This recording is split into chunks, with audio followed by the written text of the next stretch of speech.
Jesus diz que está escrito que a casa deve ser de oração, mas eles a transformaram em um covil de ladrões. Ele joga as moedas para longe novamente, e Caifás ordena que pare com aquilo. Jesus se aproxima, e Caifás exige que o retirem dali, chamando-o de louco. Malco se aproxima com a faca. João Batista está pensativo na cela e relembra quando viu a pomba branca, indicando que o mestre estava por perto. Ele vê ao longe e confirma que se trata do Messias. Ele fica feliz ao se lembrar do mestre. No templo, Caifás continua exigindo que ponham Jesus para fora dali, chamando-o de baderneiro. Satanás o observa no meio da multidão. Caifás questiona o que Malco está esperando, e Natanael relembra que Jesus está praticando o que está escrito. Caifás fica surpreso por ele ser Jesus, e Anás completa dizendo que ele supostamente faz milagres. Caifás questiona com que autoridade ele faz aquilo. Jesus responde que derrubem o templo, pois em 3 dias o levantará. Todos gargalham, e Caifás questiona como ele pode falar tamanho absurdo. Anás relembra que foram necessários 46 anos para construir o local, e Caifás o chama de louco. Nicodemos o observa. Os seguidores estão indignados com a situação. A menina chega ao local dizendo que Jesus está no templo e que pode curar todos, levando-os até lá. Todos partem ao encontro do mestre. Todos adentram o templo, e Anás diz que eles não podem entrar ali, pois são pecadores, e Caifás manda os soldados expulsarem todos. As crianças chegam e abraçam o Messias. Jesus confirma que da boca das crianças sempre vem o perfeito louvor. Todos partem. Jesus levanta a criança feliz, e todos ficam emocionados.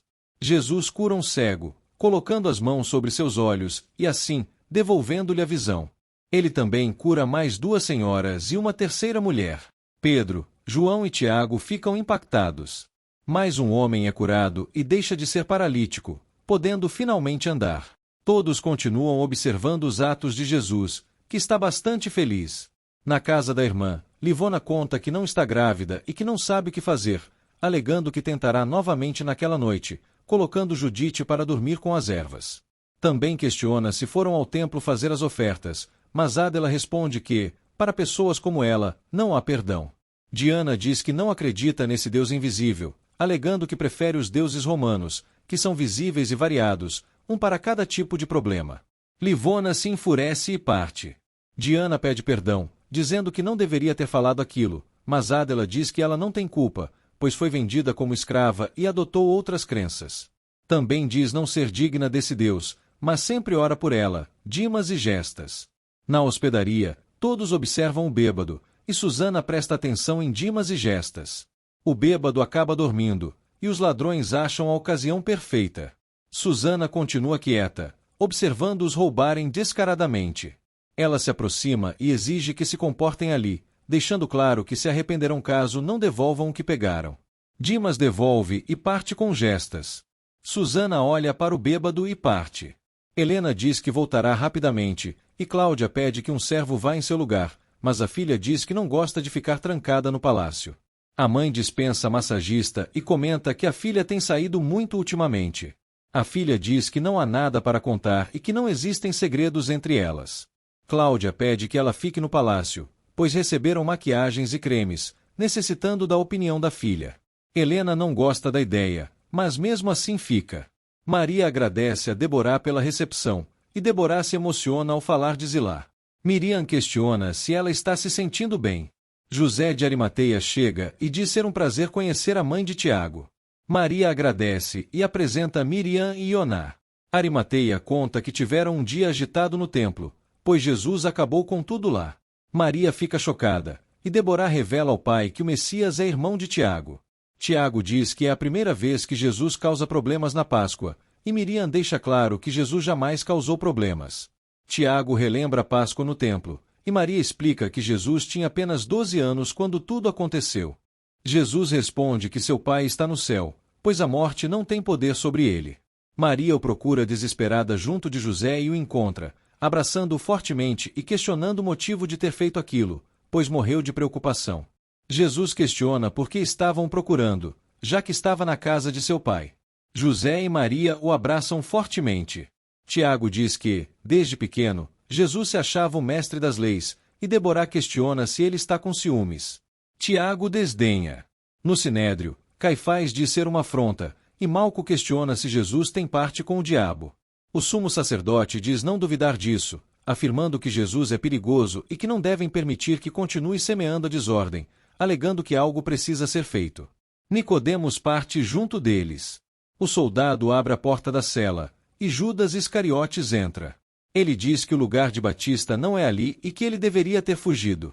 João diz que Deus está com ele e que não há o que temer. Também afirma que não pedirá perdão a Herodíade, alegando que, prendendo-o ali, não abafarão os pecados, pois Deus viu o que há no coração de ambos. Iscariotes comenta que, às vezes, tem dúvida se está fazendo certo, e João diz que ele deve seguir um novo rumo, confirmando que Jesus é o Messias e que, em breve, o mundo inteiro conhecerá. Na rua, Aziza comenta a covardia do marido, mas Mateus pede que ela pare de se calar. Laila bebe água. Aziza se questiona sobre o que está acontecendo, e Mateus vê que se trata de Jesus. Jairo e Simão desdenham. Jesus responde que irão para Betânia, e todos o agradecem pelos milagres.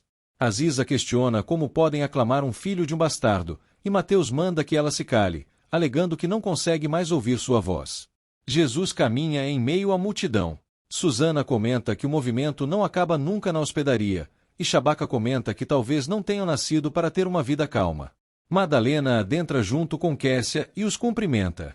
Chabaca comenta que há bastante trabalho e se retira para servir um cliente.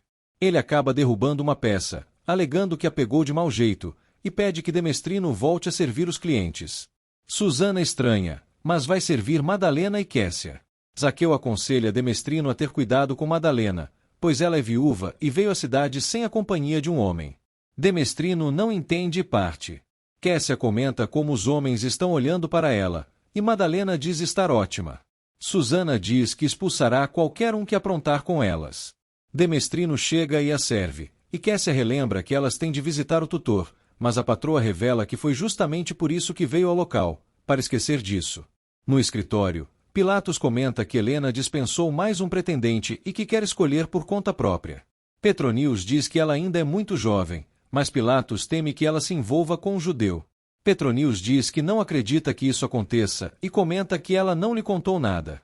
Pilatos pede que ele ponha alguém de confiança para seguir sua filha, e Petronius diz que assim fará. O governador agradece e parte, alegando que cuidará de outros assuntos.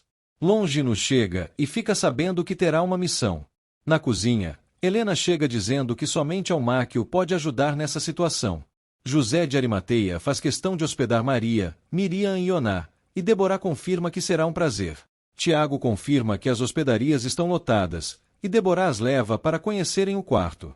Arimateia questiona o porquê de ele não ter dito que era parente de Jesus, e Tiago diz amar sua mãe, mas nunca acreditou nessa história de Messias, alegando que seu irmão é um homem qualquer, mas que sempre gostou de ser o centro das atenções.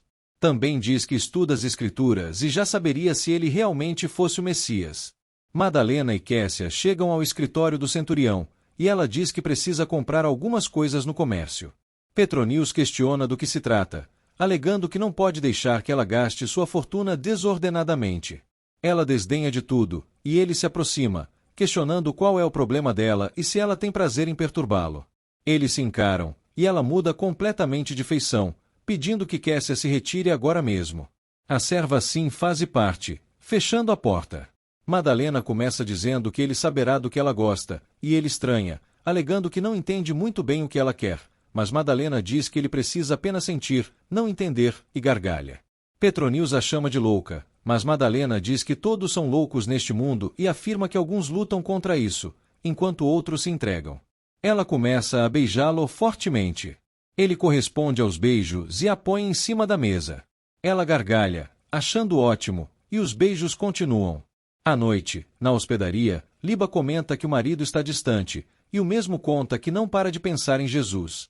Tomé diz que tem de ver Jesus novamente, alegando que não descansará até compreender melhor o que ele diz. Marta limpa tudo e diz ser ótimo estar em casa, e Maria diz gostar da agitação da cidade. Lázaro comenta sobre os sacrifícios no templo e se questiona quem será aquela hora da noite. Marta vê que se trata de Jesus e o abraça. Os seguidores adentram juntamente com o mestre, e Marta deseja que sejam bem-vindos. Todos se acomodam. Na caverna, O aleijado comenta que a cidade está bastante bonita, e Judas Tadeu diz que também acha o mesmo, revelando que sente isso através da atitude das pessoas ao seu redor. Almáquio chega chamando pelo cego e o encontra, ficando feliz por ver que está bem. Conta que Helena quer falar urgentemente com ele e o levará até o palácio. Os dois partem. No palácio, Judas diz a Heitor que apenas está levando roupa suja para lavar, já que a serva não foi pegar e não quer que fique fedendo em seu quarto. Heitor deseja boa noite e parte. No acampamento, todos estão adormecidos ao redor da fogueira. Barrabás e seus seguidores os observam, e o líder comenta que eles farão um bom negócio ali, pedindo que se preparem para o ataque.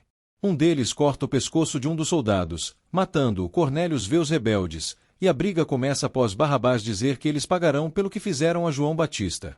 Vários são esfaqueados, e Cornélios diz ser amigo dos judeus após ser ameaçado por Barrabás, mas Barrabás diz que a vida dele acaba agora e levanta a espada. André fica chocado ao saber que prenderam João Batista. Filipe acha Herodíade horrível, e Natanael a chama de serpente venenosa. André diz que ele estava apenas cumprindo a vontade de Deus, e Natanael completa dizendo que ele também estava realizando a profecia de Malaquias. Pedro questiona se não há nada que possam fazer, e Jesus pede que escutem o que irá dizer, afirmando que os que esperam no Senhor revigoram suas forças e não se cansam. Ele se serve e bebe enquanto fala. João diz que os sacerdotes não ficaram contentes, e Tiago comenta que tentaram matá-lo. Tiago, filho de Sula, diz que devem voltar a Galileia, e Pedro diz que eles têm razão. Alguém bate à porta e todos estranham. Jesus observa entristecido. Lázaro diz não fazer ideia de quem seja, e Pedro aconselha que não atendam depois de tudo o que aconteceu. Jesus diz que podem abrir a porta, e Lázaro atende. Trata-se de Nicodemos, que diz querer falar com Jesus. André e Pedro desconfiam. A batalha continua, e Barrabás desdenha de Goi por estar apenas com uma vara. Cornélios vê a cena, e Barrabás é derrubado no chão. Barrabás questiona o porquê de ele estar defendendo os romanos, mas Goi também defende o próprio Barrabás após o soldado tentar atacá-lo. Barrabás monta no cavalo e parte. Goi se aproxima de Cornélios e rasga sua calça para poder ver a ferida. Ele pega a espada, e Cornélios pede que não o mate. Goi vai em direção à fogueira. Nicodemo se apresenta como membro do Sinédrio e questiona se poderia falar com Jesus. André responde que o mestre teve um dia atordoado e questiona sobre o que seria. Nicodemos diz que gostaria apenas de ter uma conversa a sós e afirma que não oferece perigo algum, pedindo que acreditem nele, após Pedro questionar como poderiam saber se ele está falando a verdade. Tiago comenta que Nicodemos ensina a Tiago, irmão de Jesus, e que o mesmo já falou sobre ele. Todos comentam a situação. Jesus sai para falar com Nicodemos e permite que ele adentre. Nicodemos entra, e Lázaro diz que todos o deixarão à vontade, pedindo que o acompanhem para verem os aposentos. Marta o ajuda, e eles partem. Pedro hesita, dizendo que pode chamar caso precise, e parte após Jesus dizer que está tudo bem. Ele pede que Nicodemos se sente. Os dois se acomodam. Goi esquenta a espada, e Cornélios questiona quem ele é e se fala sua língua. Goi continua mudo e pega a espada em brasa, pondo uma madeira na boca de Cornélios e colocando a espada sobre a ferida. Cornélios grita, e Goi põe a faixa para cicatrizar. Também diz que devem agir corretamente e afirma que veio de onde nasce o sopro do vento, ajudando-o a se levantar e alegando que o salvou, pois não tinha permissão para matá-lo. O soldado ao lado acorda e questiona o que houve. Nicodemos diz saber que ele é o mestre vindo da parte de Deus, alegando que somente ele poderia fazer essas coisas. Jesus diz que, se alguém não nascer de novo, não pode ver o reino de Deus. Nicodemos não compreende a expressão e questiona como um homem pode nascer de novo se já veio ao mundo e cresceu, alegando que não podem voltar ao ventre da mãe. Jesus diz que ninguém pode entrar no reino de Deus sem nascer da água e do Espírito, alegando que só assim terão a natureza de Deus, e por isso, é necessário nascer de novo. Ele diz que o vento sopra onde quer, e ouvem sua voz, mas ninguém sabe de onde vem e para onde vai. A mesma coisa acontece com todos que nascem do Espírito. Nicodemos diz não entender, e Jesus afirma que ele é um mestre em Israel e deveria compreender. O sacerdote entristece, e o Messias diz que ele ensina e fala daquilo que não sabe, pois não aceita o testemunho, alegando que ele jamais acreditará nas coisas celestiais se não acreditar nas terrenas, relembrando que Deus amou o mundo de tal maneira que enviou seu único Filho para que todo aquele que nele crê não pereça, mas tenha vida eterna. Nicodemos questiona o porquê de tanto sacrifício, e Jesus responde que Deus fez isso para que o mundo fosse salvo, alegando que basta crer para não ser julgado. Nicodemos fica pasmo ao saber que se trata apenas disso, e Jesus diz que as pessoas amam mais as trevas do que a luz, pois a luz expõe o mal que elas fazem, afirmando que só quem pratica a verdade se aproxima da luz para que suas obras possam ser vistas claramente. Nicodemos agora compreende. Demestrino serve Petronius, que se irrita com o perfeccionismo. Demestrino se retira e fica feliz por Simão Zelote retornar, contando que Barrabás não voltou a aparecer. Simão pede licença, alegando que fará algo que deveria ter feito há muito tempo, e pede permissão a Petronius para sentar-se, alegando que nunca o agradeceu. Ele se senta e diz que ele salvou sua vida sem motivo nenhum para fazer isso, e Petronius diz que, às vezes, se age sem pensar, mas Zelote afirma que, naquela noite,